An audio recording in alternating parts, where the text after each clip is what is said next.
Isang mapagpalang araw sa ating lahat mga kagimat. Ito na naman si Loy Agimat Itito. May papakita naman sa inyo mga kagimat na aking hawak na kakaibang bato na bago kong nakuha mga kagimat. At sa hindi mo na ako mag-umpisa, maraming salamat sa walang sawang nakasubaybay sa ating munting channel. Ito mga kagimat yung bago kong nakuha na kakaibang bato mga kagimat. Kwadrado siya mga kagimat. Yan. Tinatawag ko itong libritang bato mga kagimat.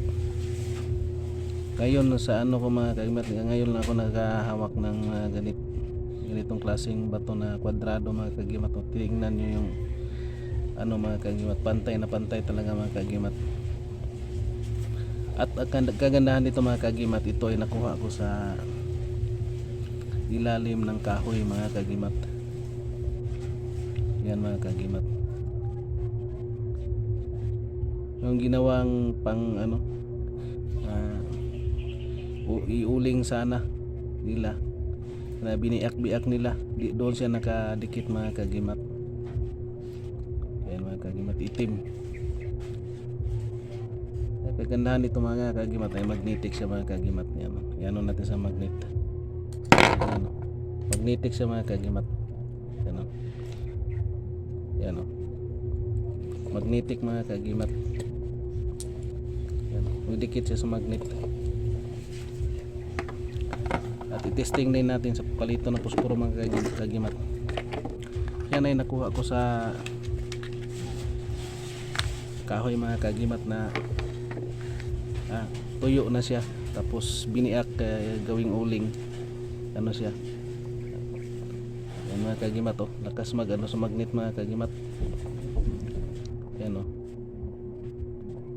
yan mga kagimat. Yan oh, yan oh, patog lang natin mga kagimat. Yan oh, yan oh, yan mga kagimat. Kayo na lang maghusga mga kagimat, basta ito yan o, lakas nga mag-react mga kagimat yan o.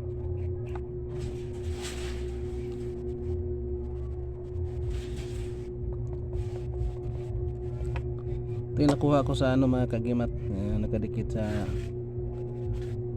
puno ng kahoy na natumba na mga kagimat, kaya ginawang uling. Biniak nila doon, nagtaka sila ka bakit mayroong bato. Kaya pagkakita ko mga kagimat, kinuha ko kaagad. Libritang bato mga kagimat na nakatago sa malaking puno mga kagimat, kahoy. Ito ay maraming gamit ito mga kagimat. At mayroon ako nakuha ng ganito malaki-laki, kinuha ng aking kapatid mga kagimat. Pero ito'y bago mga kagimat, nagdalawang linggo pa lang sa akin mga kagimat. Yan, nagtaka ako bakit pantay yung pagkaano niya mga kagimat.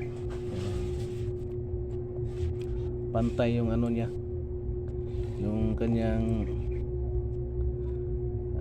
kapal, at saka kanyang ano din, yung slice niya mga kagimat, pareho din. Kwadrado siya mga kagimat niya, no? Kaya tinatawag ko itong libritang bato mga kagimat. At maraming salamat, and big shout out na lang sa lahat ng aking mga kapwa Multi Hunters, Hunting Heroes, Hunting Iras. Isang mapagpalang araw sa ating lahat, and thank you for watching, and God bless sa ating lahat mga kagimat.